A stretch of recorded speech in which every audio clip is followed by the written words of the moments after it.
Deus, ele não quer que você mude de religião. Deus, ele quer que você mude de vida.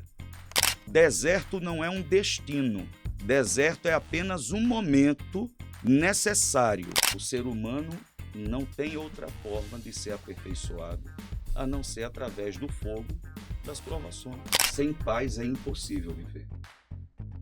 Você vai adoecer e vai morrer. Todo pensamento gera um sentimento. Todo sentimento gera uma ação. Toda ação define um destino. Dentro da igreja, a igreja nada mais é do que a composição, o ajuntamento de várias pessoas tão imperfeitas quanto eu, tão doentes quanto eu, que precisam do mesmo remédio, que é Jesus.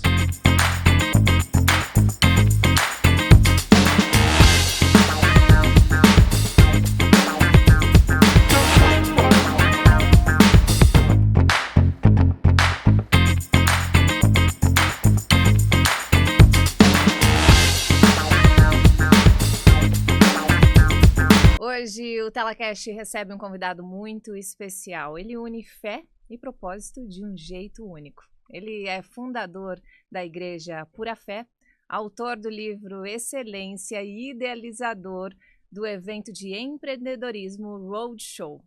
Bruno Brito, seja muito bem-vindo. Obrigado, Juliana. É um prazer estar aqui hoje no TelaCast para poder compartilhar um pouco do que a gente vem aprendendo e vivendo, né, ao longo de uma jornada que não começou ontem, que não é feita de um dia e nem de um momento, mas de uma construção, né? Bispo Bruno Brito, falando em jornada, conta um pouquinho pra gente como que começou essa sua jornada na fé. Bem, eu tive um encontro com Jesus aos 8 anos de idade por causa de uma tragédia. Era final de ano de 94 para 95. Nós morávamos, eu sou de João Pessoa, na Paraíba, e morávamos num prédio de apartamentos. A gente morava num térreo, no apartamento 101. No apartamento 104, que ficava do outro lado, morava um casal. Ele era policial civil, se chamava André, e a dona Rosa. A dona Rosa já vinha de um casamento falido e estava vivendo com esse homem. Bem, meus pais conheceram eles, ficaram amigos e decidiram que fariam a festa de Ano Novo juntos. Dona Rosa cozinhava muito bem. Então a responsabilidade da comida ficou com ela e da bebida com os meus pais. Mas só que eles viviam em pé de guerra. Volta e meia, a gente ouvia a gritaria, a confusão, que mudava a nossa rotina, porque todo mundo ficava preocupado, né? E no dia 31 de dezembro de 94 não foi diferente. Umas 8 horas da noite, eles, não sei pelo que, discutiram. Ela guardou toda a comida, a gente ficou sem jantar de Ano Novo. Meu pai com o André ficaram na calçada do prédio, bebendo até altas horas. E ele pediu uma bicicleta emprestada para o meu pai, porque queria ir até a praia para dar um mergulho no mar e voltar. Voltou, devolveu a bicicleta, entrou em casa, foi tomar banho, saiu, foi para o quarto dele, trocou de roupa, pegou a arma, sentou na cama e deu um tiro na própria cabeça. Minha mãe estava na cozinha e a janela da nossa cozinha era de frente para a janela da cozinha deles. E ela ouviu tanto o disparo quanto o grito da dona Rosa. Logo chamou meu pai correu lá e foi um dos primeiros a ver ali o corpo daquele homem deitado na cama, naquele estado terrível. E você só tinha apenas 8 anos de idade? Eu só tinha 8 anos de idade. E naquela confusão de família, de vizinho, de amigo, de policial, ele era policial, então a polícia baixou em peso lá.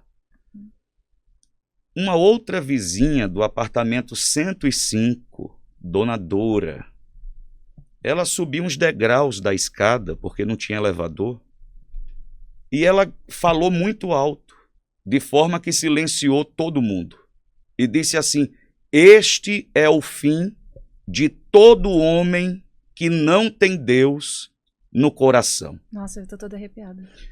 Meu pai tinha um Cristo crucificado na parede da cama, terço de um lado, terço do outro. Eles tinham uma fé como eles aprenderam a ter fé. Mas aquilo pegou o coração do meu pai, porque ele olhou para dentro dele e ficou na dúvida se ele tinha ou não tinha Deus no coração dele, porque ele não queria ter aquele mesmo fim. Foi quando meu pai pegou minha mãe, pegou a minha irmã e eu, e fomos na noite daquele dia bater no apartamento da dona Dora. Meu pai chegou lá, bateu e falou: que história é essa? Que aquele é o fim de todo homem que não tem Deus no coração. E ali ela falou do amor de Deus para a gente e convidou os meus pais para irem no culto. Era, não sei se uma quarta, não sei, mas me parecia ser um dia de semana. O culto seria no domingo.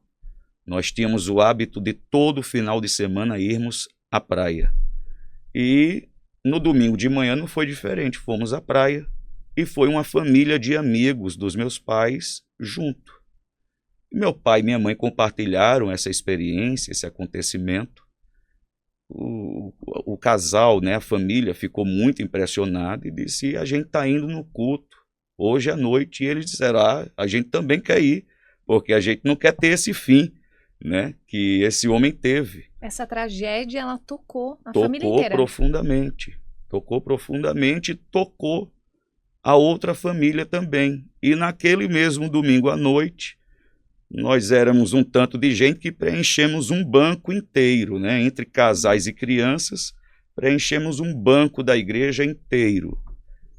E ali o pastor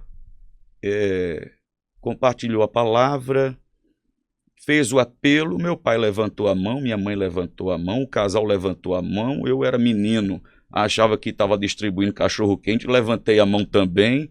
Fomos lá na frente, confessamos Jesus e ali começa a minha caminhada com o Senhor Jesus, porque eu começo a aprender a orar. Eu ia para a salinha das crianças, né? Eu começo a ler a Bíblia, eu começo a ter um relacionamento com Deus, e o Senhor começa a se revelar para mim desde muito cedo. Eu começo a ter experiências com o Senhor desde muito cedo.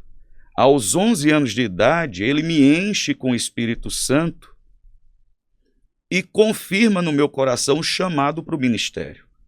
Então, eu cresci, e à medida que eu crescia, fortalecia dentro de mim essa convicção do motivo pelo qual eu nasci, a razão pelo qual Deus me deu vida, de ser um homem que irá servi-lo enquanto viver. Você se converteu antes mesmo do seu pai, da sua mãe?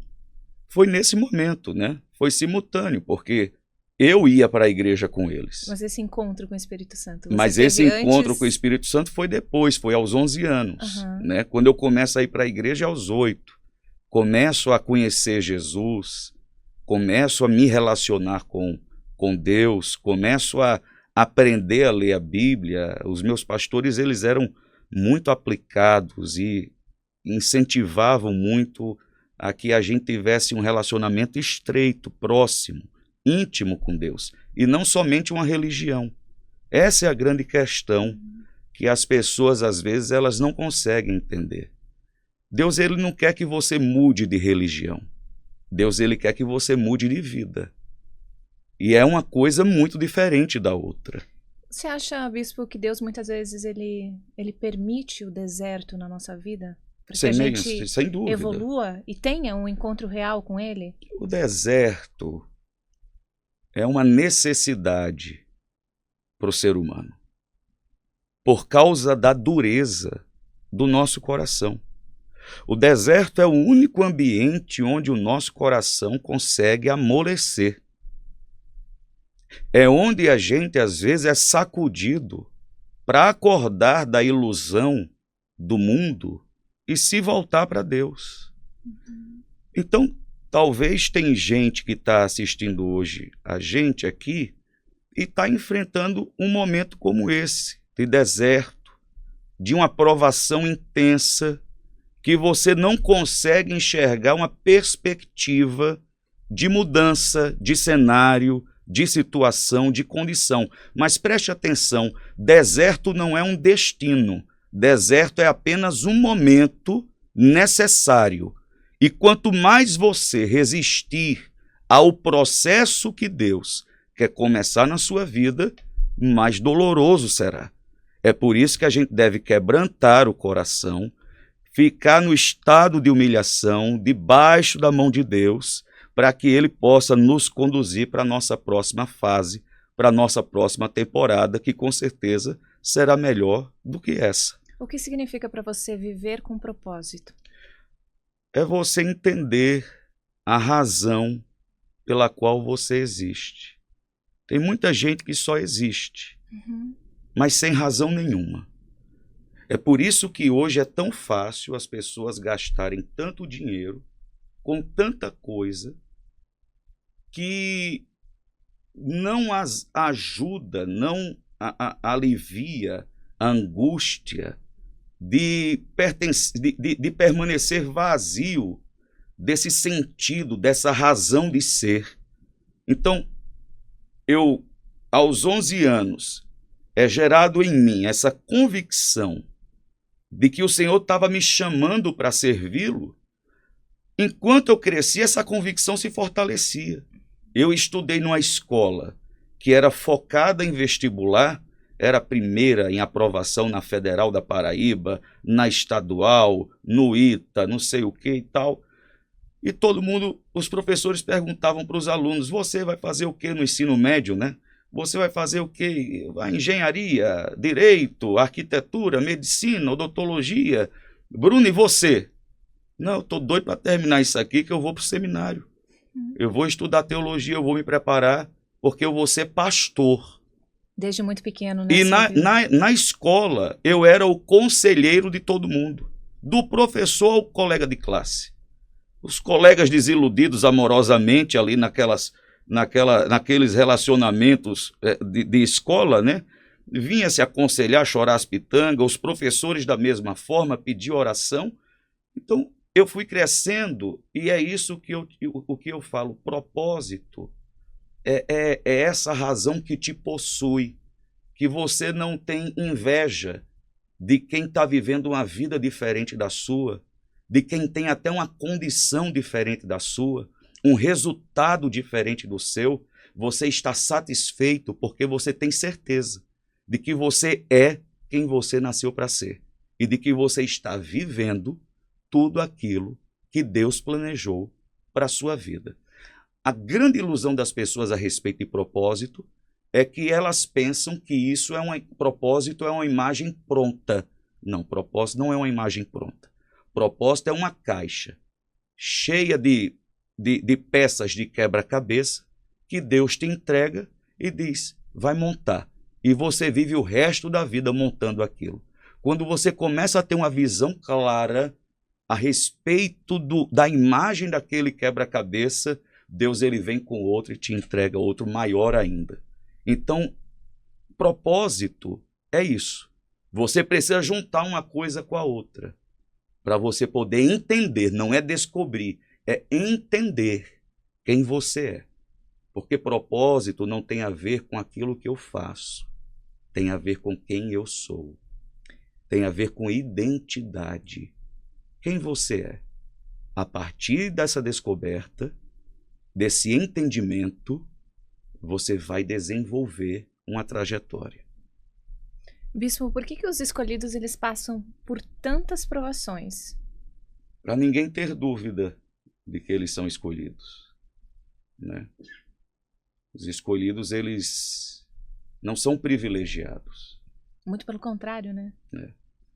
Os escolhidos, eles são provados, e o objetivo de quem é escolhido é ser aprovado, não é ter razão. Não é mostrar para os outros que ele estava certo, que ela estava certa. Não. É de ser aprovado diante de Deus. E através de cada aprovação, a gente vai graduando em autoridade e sabedoria. E sempre foi assim, né, Bispo? Se Sempre. você analisar a Bíblia, Jó, José... Você pega a história da humanidade. Não tem como. O ser humano não tem outra forma de ser aperfeiçoado a não ser através do fogo das provações. É pouquíssima gente que consegue aprender com o que vive e aprender ainda mais com o que os outros vivem para não passar pelo mesmo caminho. É pouquíssima gente. A maioria das pessoas, elas só aprendem por meio das provações. E infeliz é o homem que passa pela prova e só leva da prova a mágoa por ter sido provado. Porque tem muita gente que carrega consigo um sentimento de injustiça, de que a vida está sendo injusta, de que Deus está sendo injusto com ele. É porque as pessoas acabam fazendo comparações, né? Por exemplo, você vê uma pessoa que diante dos olhos do que é certo, do que diz a Bíblia, ela leva uma vida completamente errada. E aparentemente essa pessoa está feliz nas redes sociais, está sorrindo, está curtindo tudo que o mundo pode oferecer. E aí acho que é por isso que as pessoas acabam se sentindo, né? Os escolhidos que estão passando por certas tribulações, eles se sentem meio acudidos, né? Mas esse é um ponto muito interessante que você tocou. O ponto da comparação. A comparação, se feita de forma errada, ela se torna uma distração para promover a destruição. Por quê? Porque se eu comparo a minha vida com a sua vida, se eu comparo os meus resultados com os seus resultados, a minha tendência é me sentir inferiorizado. Então, para eu vencer esse complexo de inferioridade, o que é que eu vou fazer? Vou gastar o dinheiro que eu não tenho para comprar o que eu não preciso, para mostrar para quem não se interessa por mim e que não está disposto a me aceitar do jeito que eu sou. Agora, se eu me comparo no sentido de ter alguém como uma referência para a minha vida, aí esse nível de comparação, ele vai fazer o quê? Vai tirar você da zona de conforto. Vai te estimular. E vai promover o quê? Crescimento. Por quê? Porque você vai se comparar como nível, para você mensurar se você está estagnado ou se você continua crescendo. Então, eu estabeleço alguém como referência, como modelo de um padrão muito alto. E eu vou me exercitando para chegar, se não no mesmo nível, mais próximo. E se eu chegar no mesmo nível, eu vou atrás de uma outra referência no nível ainda mais alto. E assim, isso vai promovendo em mim crescimento e maturidade. Agora, se eu comparo só para me sentir inferiorizado, para alimentar a mágoa, o rancor, a frustração, aí você vai precisar desenvolver o quê? O que a maioria das pessoas hoje em dia desenvolve: um personagem. A grande questão das redes sociais nos dias de hoje é que ela é uma grande promotora de personagens. Total. De pessoas que vivem uma vida imaginária, que não é que elas imaginam, é que elas fazem os outros imaginar que a vida delas é daquela forma que elas gostam. Em todos os aspectos, até fisicamente, né? Em todos os aspectos. Ninguém é tão feliz todo dia. Ninguém é tão resolvido todo dia. Falando ainda de redes sociais, esses dias eu vi um post, né, falando que o que vem de Deus traz paz. E tinha mais umas frases dando continuidade, né, nesse assunto. E aí eu vi muita gente comentando embaixo. E eu acabei me questionando. Porque a Bíblia, ela fala exatamente, o que vem de Deus traz paz. Mas, ao mesmo tempo, no mundo tereis aflições. Então tenha bom ânimo, porque eu venci o mundo. E a missão do maligno é tirar a nossa paz. Então, assim, eu acho que a gente tem que ter discernimento para saber que o que está tirando a nossa paz nem sempre vem de Deus. Pode ser o maligno tentando nos tirar do propósito. A paz é uma habilitação para uma pessoa que caminha com o Senhor Jesus poder viver. Uhum. Sem paz é impossível viver. Você vai adoecer e vai morrer. Seus sonhos vão morrer. A sua fé vai morrer. Uhum. As suas relações vão morrer. Mas essa não é a missão do maligno, tirar a paz? A missão do maligno é tirar a paz, porque ele sabe que na nossa paz está a nossa força. Uma pessoa sem paz é uma pessoa que está vendida. É uma pessoa que está vulnerável. Agora, uma pessoa que tem paz, não. Então, como ter esse discernimento espiritual para as pessoas saber? confundem paz com sentimento, e paz não é sentimento. Paz não é vacina que me imuniza de circunstâncias adversas, de tribulações. A paz é uma habilitação para você ter condições de viver, para você poder permanecer, perseverar. Sem paz a pessoa retrocede, sem paz a pessoa estaciona, para. Sem paz a pessoa fica adiando o próximo passo. Por quê? Porque ela não tem força interna e nem externa para poder tocar a própria vida. O que dirá uma família, o que dirá uma empresa? Então, eu vejo muita gente que assim, tá prestes a tomar uma decisão muito importante, que pode mudar a vida dela para melhor, e do nada vem alguma coisa que tira a paz. E a minha preocupação não deve ser com o papel do diabo. O diabo, ele tem que fazer o papel dele, porque senão nem para ser diabo ele presta. Ele precisa fazer o que ele veio para fazer: roubar, matar e destruir. Ponto. Cabe a nós guardarmos a paz no nosso coração, tirarmos força dela para perseverar, para se manter em equilíbrio. É fácil? Não é fácil. Mas também não é porque é difícil que é impossível. Isso a gente aprende dia após dia, experiência após experiência, a permanecer em paz. E é inusitado. Eu estava em Paris na semana passada e eu acabei indo num encontro chama Reino e Riquezas, de vários pastores lá da região. E um dos pastores falou exatamente isso, que há alguns anos o demônio, manifestava nas pessoas, ele jogava tudo pro alto, a pessoa caía no chão.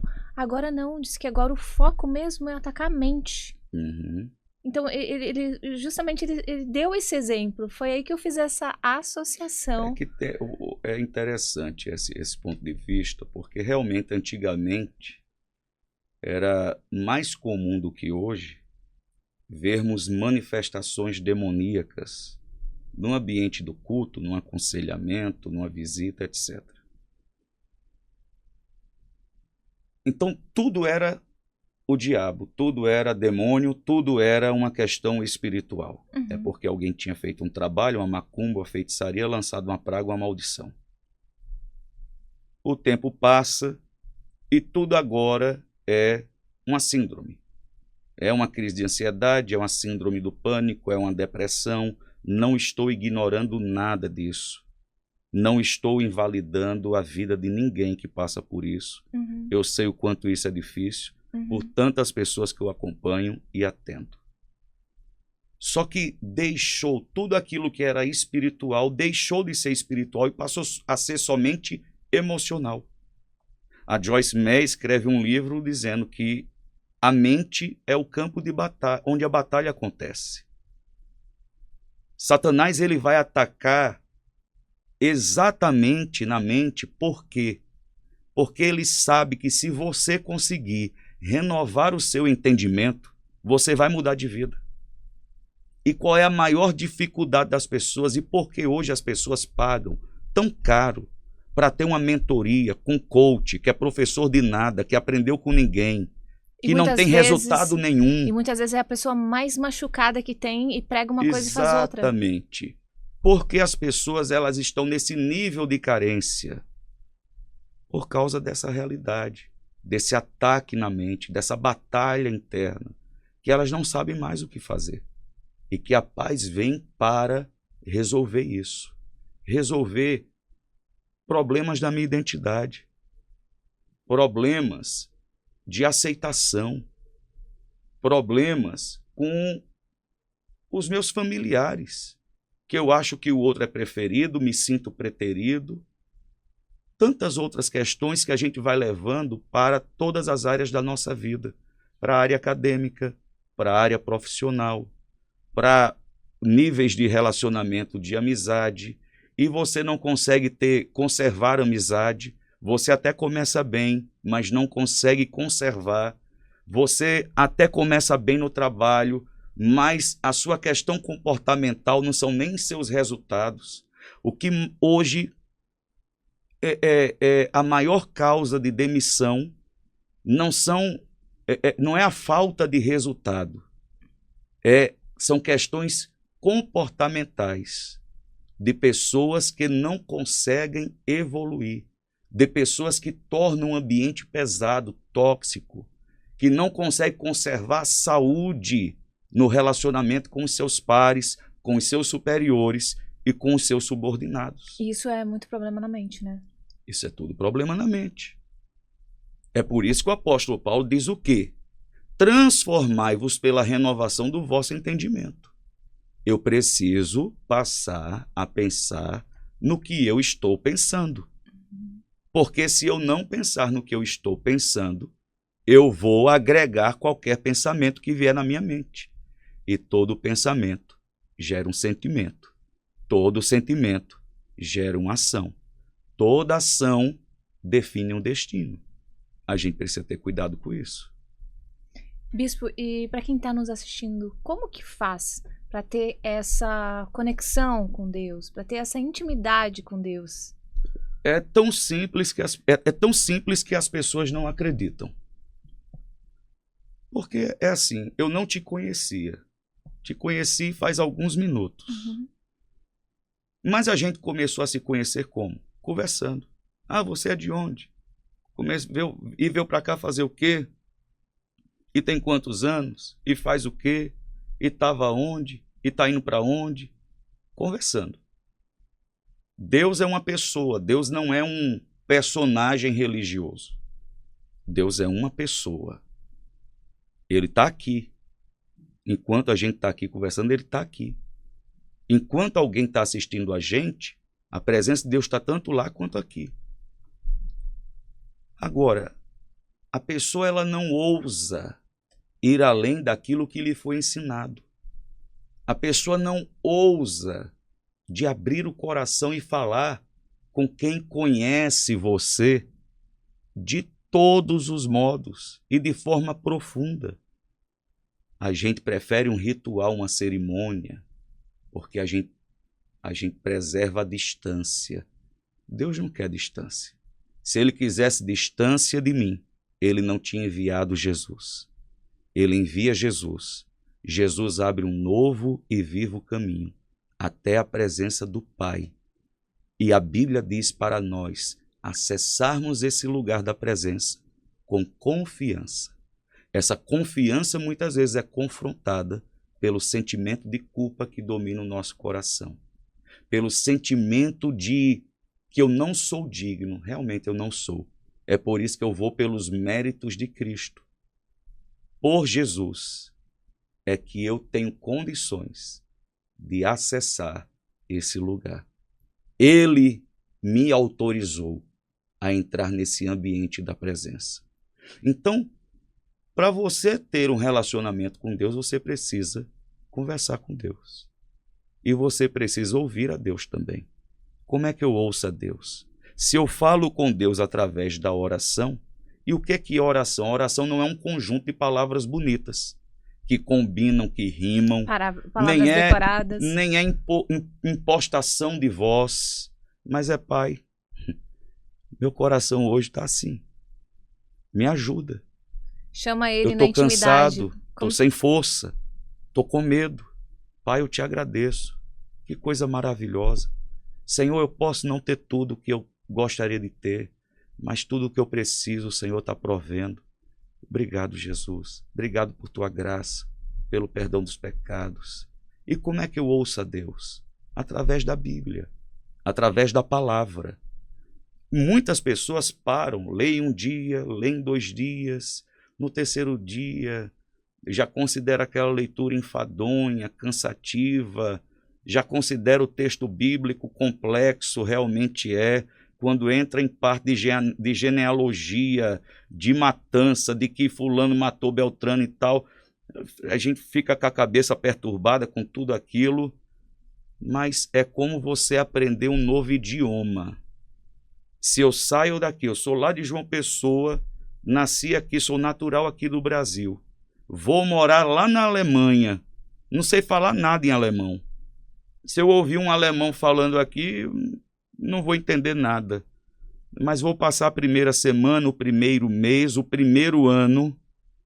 Daqui a 2 anos, é capaz de eu já estar entendendo alemão. É capaz de eu já estar falando alemão. Se eu tiver interesse em aprender alemão. A Bíblia, ela não é um livro que deve ser lido como qualquer outro livro. É um livro onde você precisa descobrir qual é a revelação espiritual que existe entre a tinta impressa no papel. Existe... Então não é simplesmente ler. Não. É meditar. É meditar. Não é a quantidade do que você lê, mas é o quanto você consegue absorver daquilo que você está lendo. Por onde a pessoa começa? Olha, eu sempre sugiro a começar pelos evangelhos, principalmente pelo evangelho de João. Começa pelo evangelho de João, depois volta, vai para o evangelho de Mateus, passa pelo evangelho de Marcos, conclui os evangelhos no evangelho de Lucas, aí depois você passa a ler Atos, aí você começa a entender, aí você começa a ler as cartas de Paulo, e você começa a perceber que dentro da igreja, a igreja nada mais é do que a composição, o ajuntamento de várias pessoas tão imperfeitas quanto eu, tão doentes quanto eu, que precisam do mesmo remédio, que é Jesus. Exatamente, né, Bispo? Tem muita gente que fala de Deus e que não conhece Deus na intimidade. É porque só querem abraçar a religião.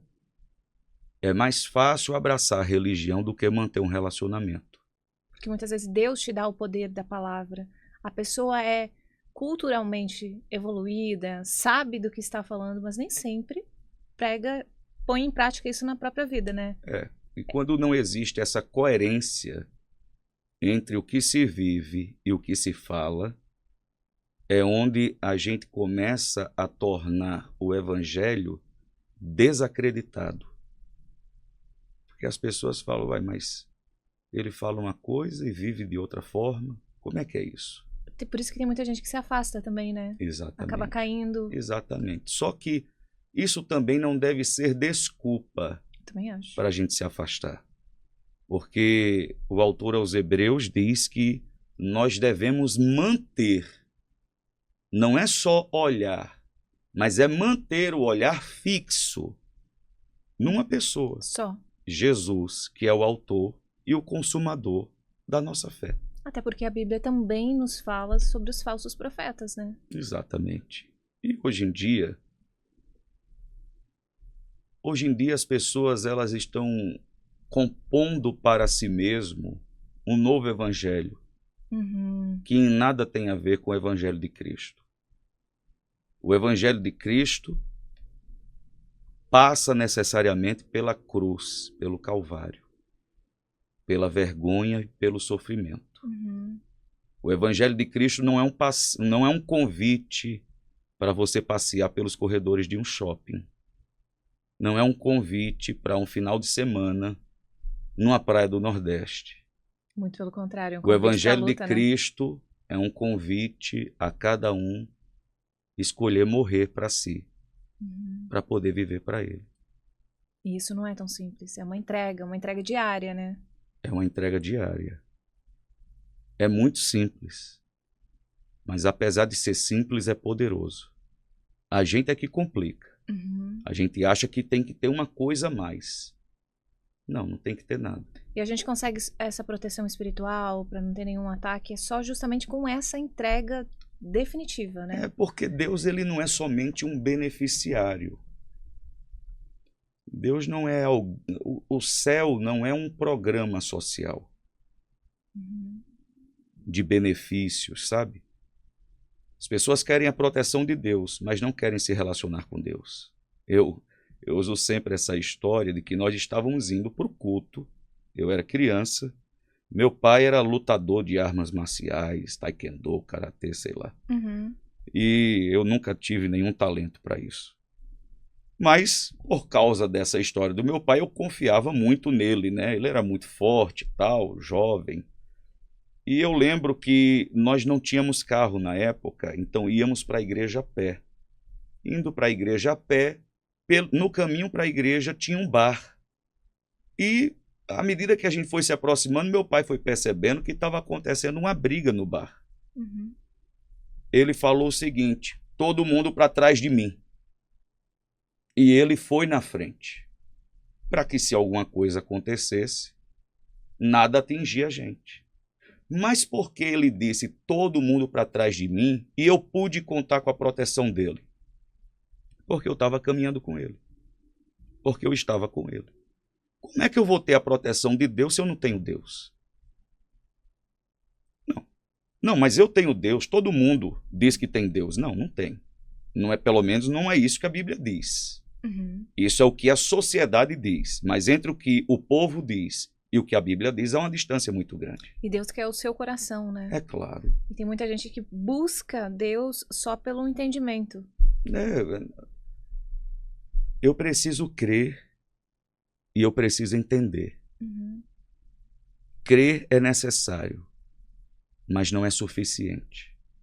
Se eu não tiver o entendimento, é interessante que as pessoas querem entender por que isso aconteceu comigo. Por que isso não aconteceu na minha vida? As pessoas querem entender as circunstâncias, mas as pessoas não querem entender aquilo que Deus quer para a vida delas. As pessoas querem crer numa ilusão, mas não querem crer na verdade. Elas preferem viver na mentira. Então, eu preciso olhar para a realidade da minha vida e entender que, se eu quero a proteção de Deus, se eu quero a bênção de Deus, se eu quero a paz de Deus, se eu quero a vida de Deus em mim, eu preciso abrir o meu coração e autorizar Jesus entrar nele. E é isso, dobrar o joelho, conversar, É esse como o se caminho. fosse falando com o seu próprio pai. É esse o caminho. O caminho não é a igreja mais top do momento. O caminho não é o pastor mais seguido do Instagram. O caminho para ter um encontro verdadeiro com o Senhor Jesus é o caminho da oração e da palavra. É o caminho do jejum e do sacrifício. Existe um preço a ser pago depois do preço que Jesus pagou na cruz. O evangelho não é algo barato. É algo caro. Custa tudo. E falando em jejum, qual seria o jejum mais indicado? Como fazer? Ou cada caso é um caso? Cada caso é um caso. Jejum é jejum. A gente sente no coração. O jejum poderoso é o jejum que é feito. O jejum mais ineficaz é o jejum que é adiado. Não, vou fazer o jejum de Esté, o jejum de Daniel. Não, aquele foi o jejum de Esté. Faz o teu jejum, Juliana. Não, vou fazer o jejum de Daniel. Não, aquele foi o jejum de Daniel. Faz o teu jejum, Bruno. Não necessariamente a gente tem que seguir, né? Porque as pessoas criam uma mística, né? A gente é muito místico. Então a gente precisa de uma ideia, a gente precisa de um amuleto, a gente precisa se agarrar em alguma coisa. Eu posso usar como referência Mas não quer dizer que no 21º dia o Senhor vai enviar Miguel para poder liberar alguma coisa do céu para você. Você pode jejuar 21, você pode jejuar 42, mas com cada um Deus age de uma forma. Deus responde de um jeito, entende? A expectativa das pessoas é que é o problema. Elas têm uma expectativa fantasiosa que, quando não é correspondida, porque Deus não tem nenhum compromisso com a expectativa de ninguém, elas se frustram. E o peso da frustração esmaga o espírito da fé. É por isso que eu não consigo avançar. Aí eu prefiro retroceder ou estagnar. Não. Eu preciso jejuar. Primeiro, para aprender a dominar minha carne e fortalecer o meu espírito. Para poder santificar minha vida e me aproximar mais de Deus. Para poder permanecer mais sensível ao Espírito de Deus. E depois, por uma causa. Eu tenho visto o que Deus tem feito na minha vida, na minha família, no povo que eu pastoreio, em tantas outras coisas e situações. Minha filha, a cada tempo Deus vai trazendo a resposta para aquele momento. Isso não tem a ver com o que eu espero de Deus, tem a ver com o que Deus espera de mim. Muito bom. O Bispo Bruno agora fala pra gente um pouquinho sobre o seu livro, Excelência. Qual a mensagem que você quer passar com ele? O povo brasileiro, de forma específica, é um povo que já construiu muita coisa. O que falta para o brasileiro não é capacidade e força de vontade.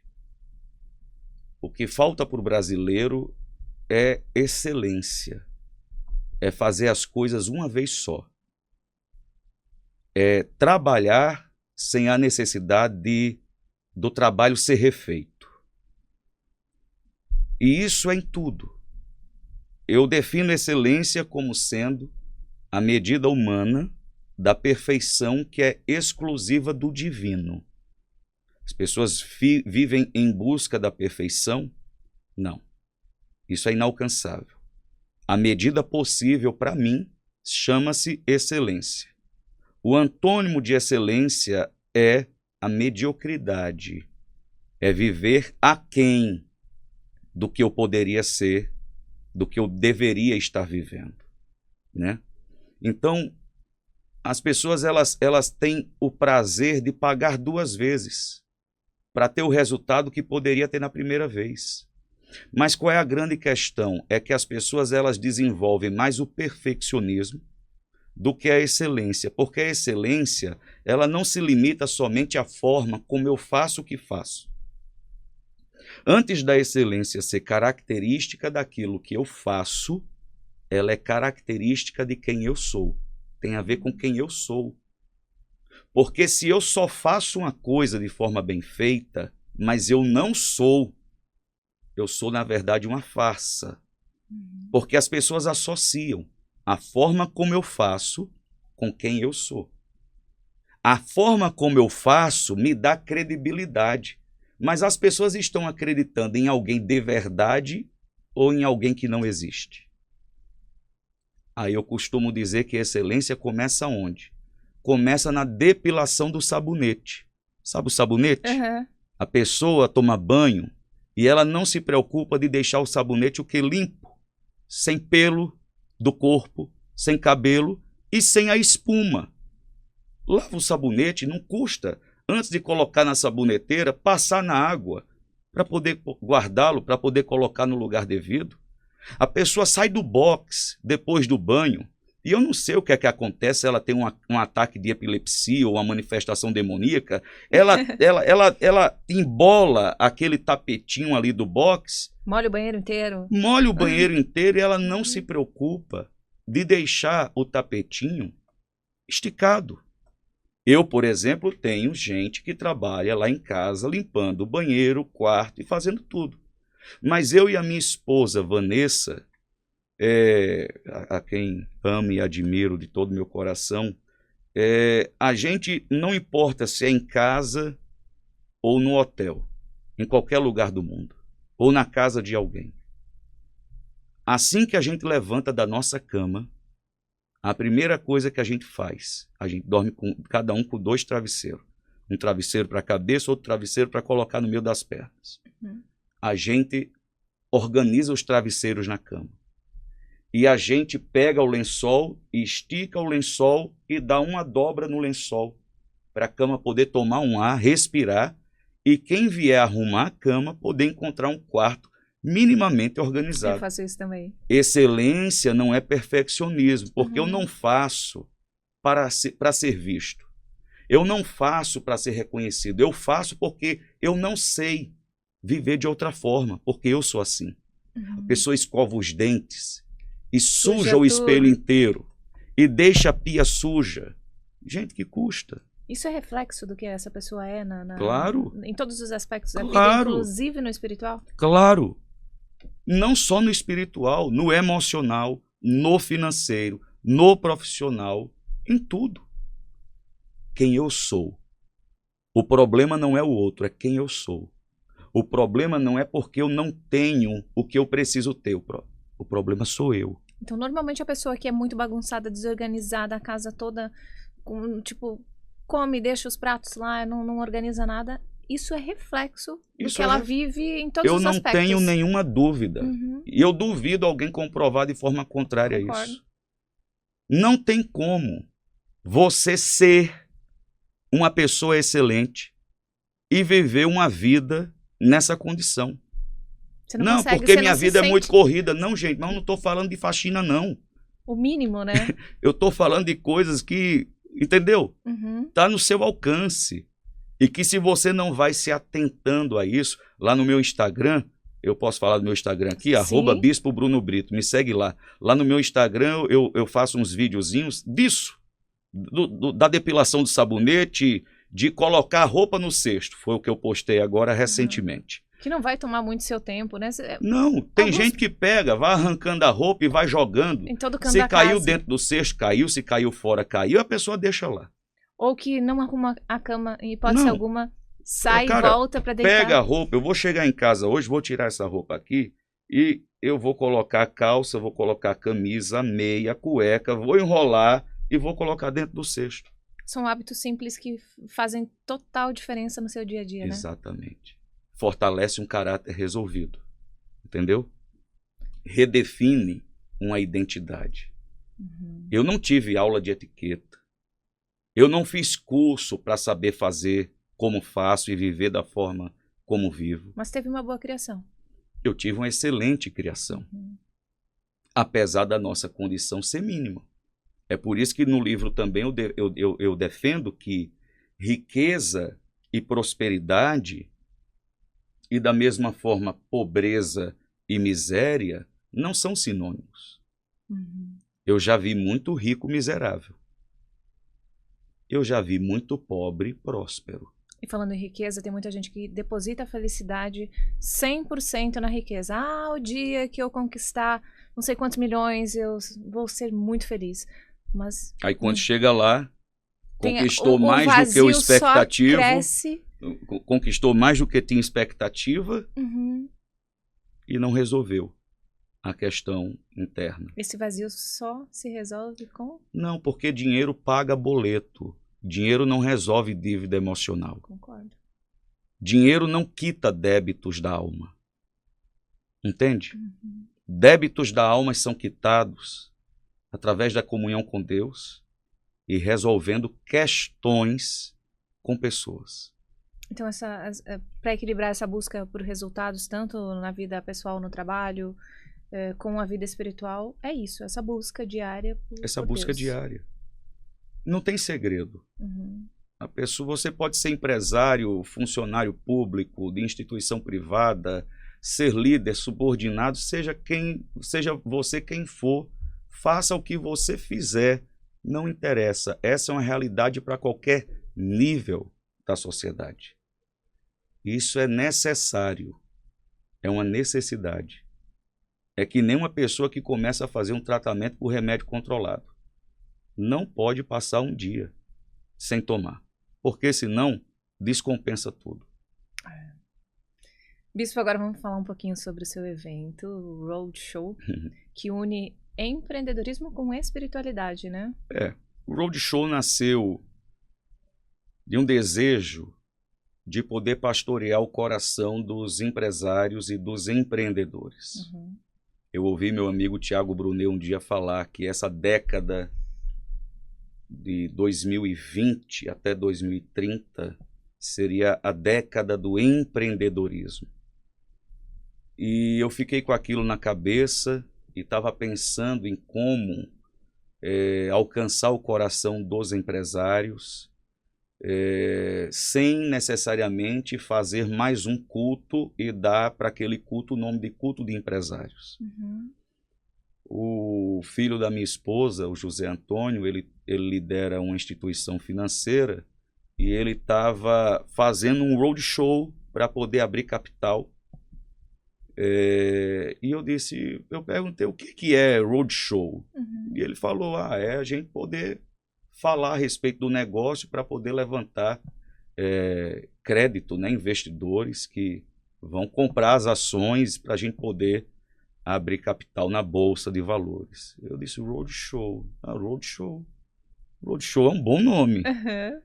Então, comecei o Roadshow. O Roadshow, ele é um encontro para empreendedores, para empresários e pessoas que têm o desejo de um dia empreender.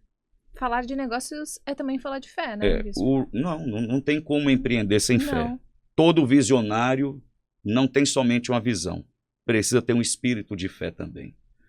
E o Roadshow é um ambiente de inspiração para que as pessoas possam continuar a prosperar, né? Então, como é que a gente inspira os empresários e os empreendedores que frequentam ali o nosso encontro, que, aliás, acontece a cada última segunda do mês, né? É através de histórias reais, de gente de verdade, não de personagens, que já passou por onde talvez eu esteja passando. E a pessoa que está ouvindo aquela história vai se identificando com as fases da vida, porque eu levo os convidados ali no Roadshow, não é para saber do momento atual deles. Eu quero saber do começo. Eu quero saber quando não existia nada. Até para a pessoa entender que ninguém nasce grande, né? Exatamente. Então já passou Joesley Batista, Zé Carlos Semenzato, o Rinaldi Faria do Patati Patatá, já passou tudo que é gente do maior ao menor, porque também não tem a ver com fama. Uhum. Eu não levo gente famosa porque é famosa. Eu levo gente que tem uma história de verdade para contar. E é aberto ao público? Aberto ao público, sem inscrição, gratuito. É só chegar? É só chegar, participar. Tem um momento de conexão que eu falo que, num ambiente como aquele, pessoas e propósitos se conectam. E uma coisa que tinha uma dimensão acaba ganhando uma dimensão maior. Então, eu já vi ali negócios mudarem por causa dessa conexão que acontece em 5 minutos. É isso que eu ia te perguntar. Existe alguma história ou testemunho que te impactou? Muitas, muitas. Gente de paisagismo, gente de loja de marca de roupa, que conheceu um outro que tinha um propósito, uma visão compatível e ali desenvolveram um novo negócio juntos, numa amplitude ainda maior. Fazer o bem faz bem, né, Bispo? Ah, sim, isso aí realiza, né? É uma troca, né? Você dá, mas o que você recebe... O que eu recebo das pessoas é vê-las vivendo de forma plena aquilo que o Senhor tem para a vida delas. Isso dá paz.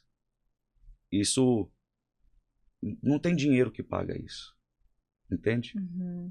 Então, a minha recompensa é ver as pessoas sendo quem Deus as fez para ser e vivendo tudo aquilo que Deus tem preparado para a vida delas. São quantos anos de Roadshow? São 4 anos de Roadshow. São 4 anos que a gente tem inspirado pessoas a prosperar. Todo mês? Todo mês, um encontro incrível. E fica o meu convite para que você esteja conosco. Bispo, como cultivar a espiritualidade em meio essa correria do dia a dia? Porque tem muita gente que fala, eu não tenho tempo, eu trabalho o dia inteiro, minha vida é muito corrida. O celular veio para mostrar que isso é falácia. Porque no celular a gente tem diversos aplicativos de devocional, de Bíblia, que sugerem um versículo. Eu tenho aqui no meu celular Aplicativo da Bíblia? Uma tagzinha aqui, ó, Tiago, o versículo que está me sugerindo hoje. Tiago, capítulo 5, verso de número 3. Há alguém sofrendo entre vocês, etc. Então, se eu estou no Uber, se eu estou no ônibus, se eu estou no metrô, se eu estou no banheiro, se eu estou em qualquer lugar, eu consigo ler um Provérbios, um Salmo, um capítulo do Evangelho. Não há desculpa. Não tem desculpa. Eu consigo orar, eu consigo falar com Deus, eu consigo colocar um fone de ouvido com um louvor e ter o meu momento com o Senhor ali até chegar ao meu ponto.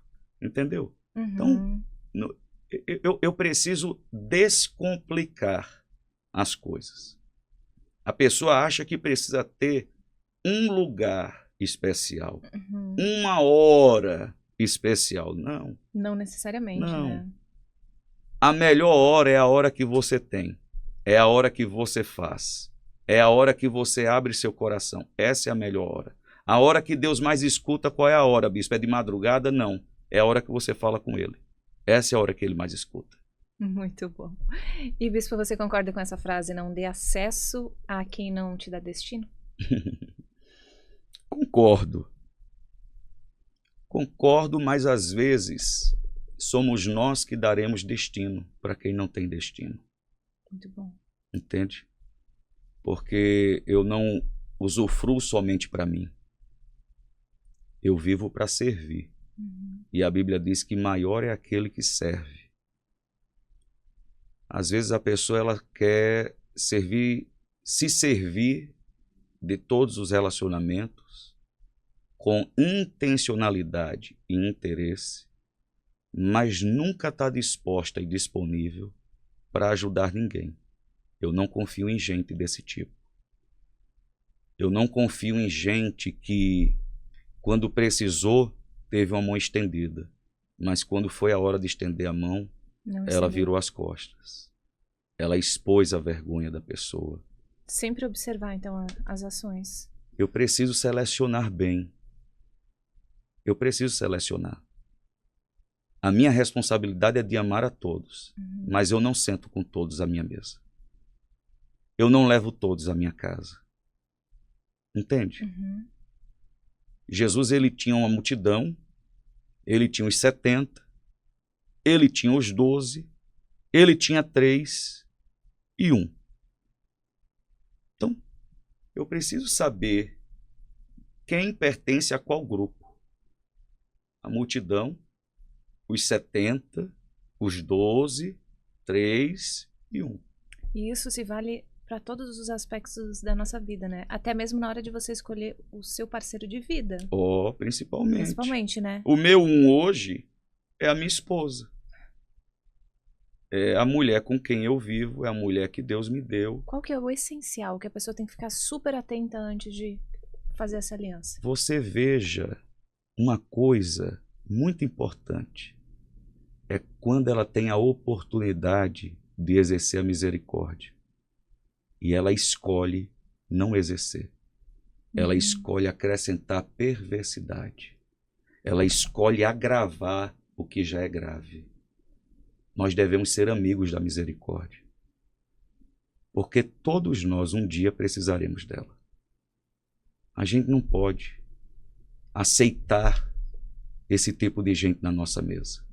Porque a próxima vítima vai ser a gente. E nós precisamos ficar muito atentos também com a palavra, porque é muito simples falar eu te amo. Esse negócio de falar eu te amo é muito vazio, né?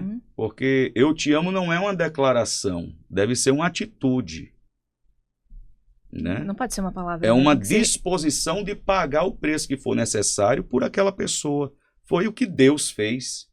O que é que a Bíblia diz? Porque Deus amou o mundo de tal maneira que deu o seu único filho para que todo aquele que nele crê não pereça, mas tenha vida eterna. Eu falo que eu amo a outra pessoa, mas não estou disposto a dar nada. Não dou meu tempo, não dou meu dinheiro, não dou acesso, não dou destino, não dou conselho. Ué, que amor é esse? E os relacionamentos, eles acabam muito rápido porque as pessoas se prendem muito à paixão e a paixão acaba? A paixão, ela é a temperatura, né? A ilusão acaba. A paixão e o amor, não. A Bíblia diz que o amor jamais acaba. Jamais.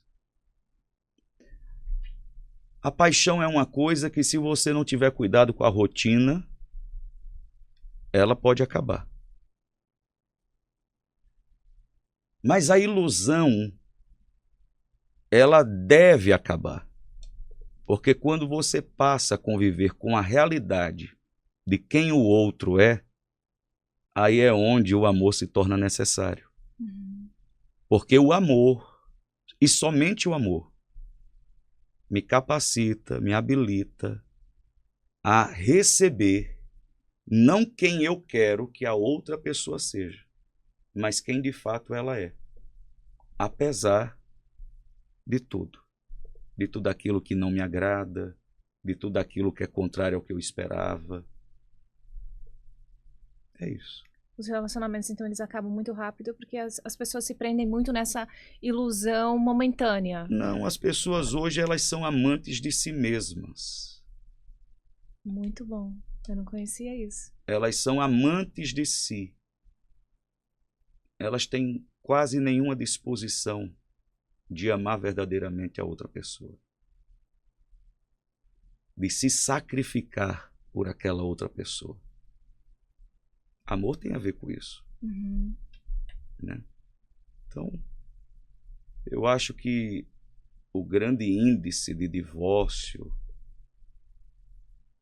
nos dias de hoje é porque as pessoas amam a si. Elas não amam o outro. Não tem essa disposição, sabe, de se sacrificar, de pagar o preço pelo outro. E qual o maior perigo de casar errado? Viver um inferno antecipado. Porque o casamento, quando é bom, é muito bom. Mas quando não é bom, sangue de Jesus tem poder. Então, todo mundo dá sinais, minha filha. Ou a pessoa tem que ser uma boa atriz, um bom ator, para poder disfarçar ao longo da caminhada ali do namoro, do noivado, quem de fato ele é, quem de fato ela é. Os familiares falam, mas aí a gente fica naquela expectativa. E um dia desse eu conversei com uma pessoa que me disse assim, não, eu achei que eu iria mudá-lo. Eu achei que eu conseguiria. Acho que as mulheres, elas têm muito essa... Eu achei que eu conseguiria, depois do casamento, de que ele iria se tornar uma outra pessoa. Ou depois do filho. Com as oportunidades e com a condição. Não, gente. A pessoa é quem ela é. E se ela não tem vontade de mudar, não vai ser por você que ela vai mudar. Entende? Então, tem que ficar atento. Agora, eu não posso também estabelecer uma régua, um nível de exigência incompatível com a realidade, com o que eu também posso oferecer. Entende? Não. Eu preciso ter uma autoavaliação realista para depois avaliar o outro. O que é que eu estou oferecendo? O que é que eu estou recebendo? Se você oferece muito e recebe... vai ficar descompensado, né? Porque assim, um pode oferecer uma condição material, mas o outro pode vir de uma condição inferior, mas pode oferecer um recurso emocional. É um equilíbrio. É. Um vai suprindo o outro no que o outro precisa, no que o outro não tem. E essa é a grande graça do relacionamento, entendeu? Tem um livro que fala sobre as 5 linguagens do amor. E qual é a dificuldade do entendimento desse livro? Não é do que está escrito, é do entendimento de quem lê. É que eu não quero saber qual é a linguagem com a qual você se sente amada. Eu quero te amar é do jeito que eu quero te amar e não da forma como você se sente amada. Aí, o que é que vai acontecendo? Gente, eu vou dando presente para aquela pessoa, mas ela não quer presente. Ela só quer a mim. A linguagem como ela se sente amada é dando tempo de qualidade para ela. É atos de serviço. Você está fazendo como você gostaria de ser amado. É diferente. E o que você acha a respeito de castidade? Castidade é um assunto atualíssimo. Apesar da promiscuidade aumentar muito, eu tenho visto uma onda de adolescentes e jovens que estão se posicionando em relação a isso, né? Pela pureza sexual, por casarem virgem. Eu casei virgem. Eu casei aos 30 anos. Nossa. Eu só tive uma única mulher, a minha esposa, Vanessa, e eu não vi isso como uma grande dificuldade. E eu acho que o propósito que me possui me ajudou muito, porque eu não queria comprometer o que eu estava começando a viver. Eu queria ser confiável diante de Deus. E essa consciência, esse temor, não a respeito de qualquer outra pessoa, mas a respeito de Deus, é que me manteve em condição de pureza até eu encontrar Vanessa. E é possível, por exemplo, eu já ouvi casos, inclusive de amigas, falando, eu estava firme na castidade, mas quebrei. E agora? O que eu faço? Eu volto? Eu pequei? Não tem como você voltar a ser virgem. Uma vez que você perde a virgindade, você perdeu a virgindade. Mas no propósito. Tá, você pode voltar para o propósito e, aliás, é necessário que volte para o propósito. O que não pode acontecer? O que não pode acontecer é esse vai e vem, porque aí perde o propósito de vez. Né? Eu vivo de queda em queda. Eu caio, me arrependo, caio, me arrependo, caio, me arrependo. Daqui a pouco eu vivo caído. Não vou me levantar mais. Vou ficar caído aqui já. Então, eu preciso realmente assumir isso como um compromisso de vida. Eu preciso falar sobre isso. Não, eu sou virgem. Eu escolhi ser virgem. Né? Um amigo estava relatando que o namorado da filha marcou uma conversa com ele e falou para ele, olha, eu precisava que você me ajudasse, porque eu decidi que eu quero casar com a sua filha, eu quero casar virgem. Como é que eu faço? Porque nessa fase da vida o senhor sabe bem. Ele disse, rapaz, eu ouvi aquilo a respeito da minha própria filha, tal, mas eu vi que ele não era um moleque, ele era um homem. E a mentalidade dos homens, principalmente, é que o pegador é o mais homem. Mas né? Você acha que é mais, assim, para quem nunca conheceu, para quem tá virgem, é uma coisa, mas para as pessoas que estão um pouco mais velhas, você acha que é um pouco mais difícil?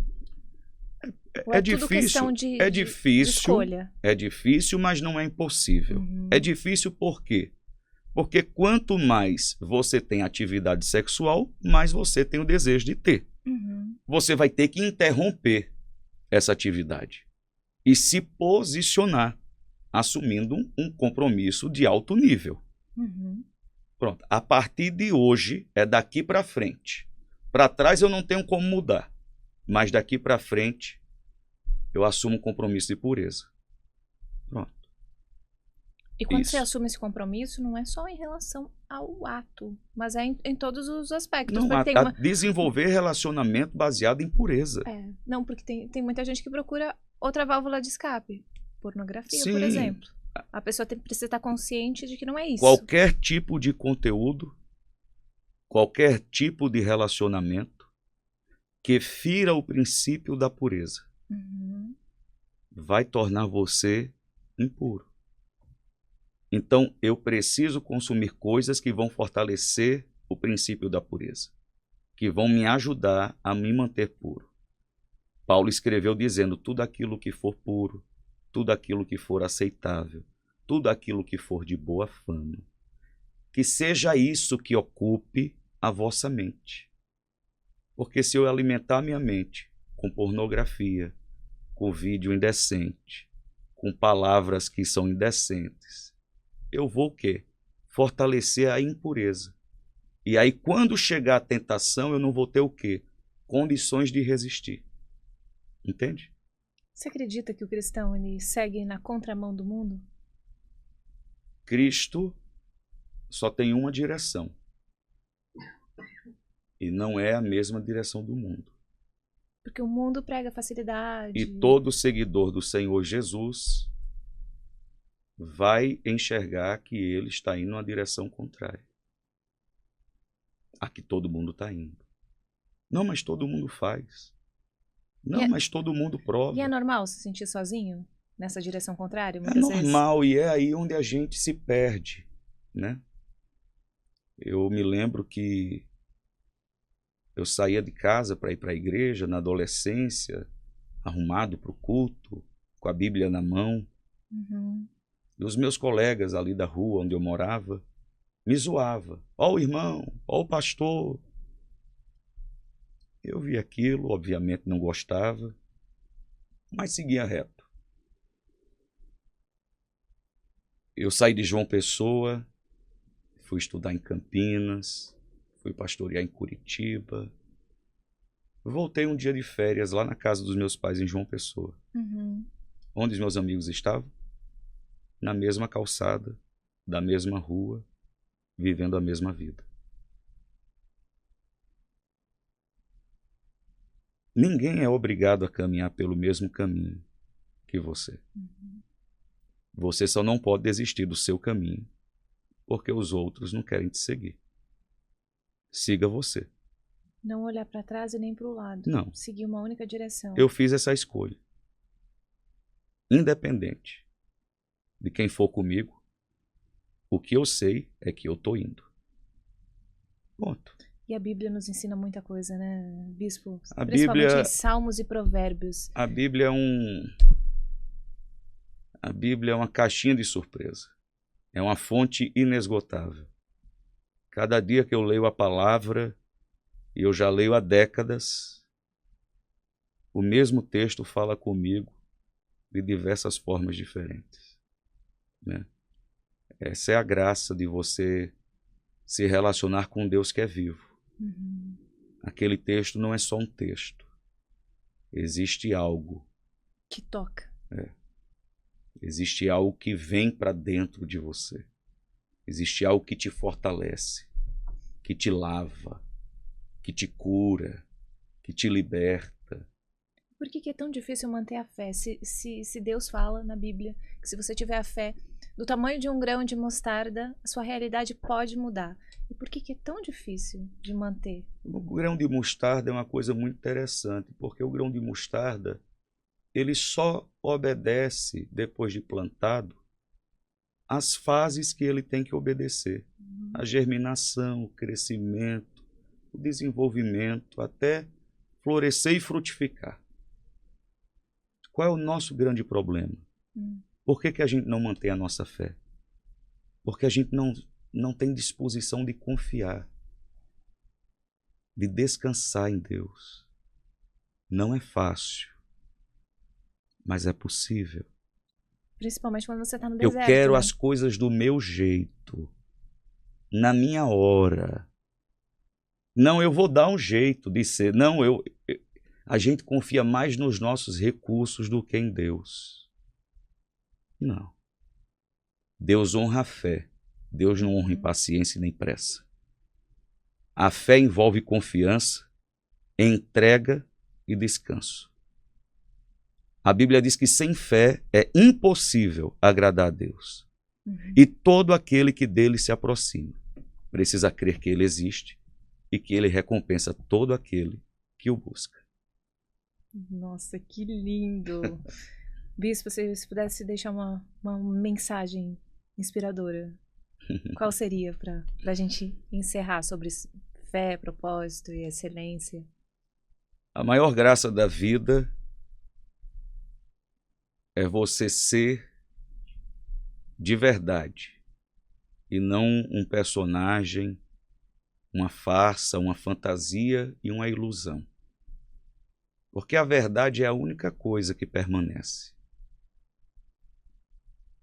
Hoje em dia, o que você precisa mais cuidar é para que no final dos momentos da sua vida, você não se torne incrédulo por ter perdido a fé. Talvez eu estou falando com alguém que está passando por um momento muito difícil e está tendo esse momento como o destino da sua vida. Não, eu nasci para isso, eu nasci para sofrer, eu nasci para passar por isso, não. Não estabeleça, não transforme um momento num destino. Do jeito que esse momento começou, ele vai passar. Aprenda, se fortaleça. Ele está te habilitando, ele está te transformando. E você vai precisar do aprendizado para a sua próxima fase, para a sua próxima temporada, que com certeza eu profetizo isso. Será melhor do que qualquer outra temporada da sua vida. Não perca a sua fé por causa dos momentos. Você vai precisar de fé para o próximo momento. Permaneça firme, siga em frente, confie em Deus. Ele nunca falhou e não será com você que ele irá falhar. Ele é fiel. Que Deus te abençoe. Bispo Bruno Brito, que conversa inspiradora. Eu fiquei extremamente tocada com tudo que você falou. Eu tenho certeza que o público de casa também. Quero te agradecer muito de coração pela sua presença. Foi muito, muito bacana mesmo. Muito obrigado, Juliana. Obrigado a você também. Se essa conversa te inspirou, então se inscreva no canal, ative o sininho e venha fazer parte dessa jornada com a gente, porque o seu crescimento também faz parte do nosso propósito.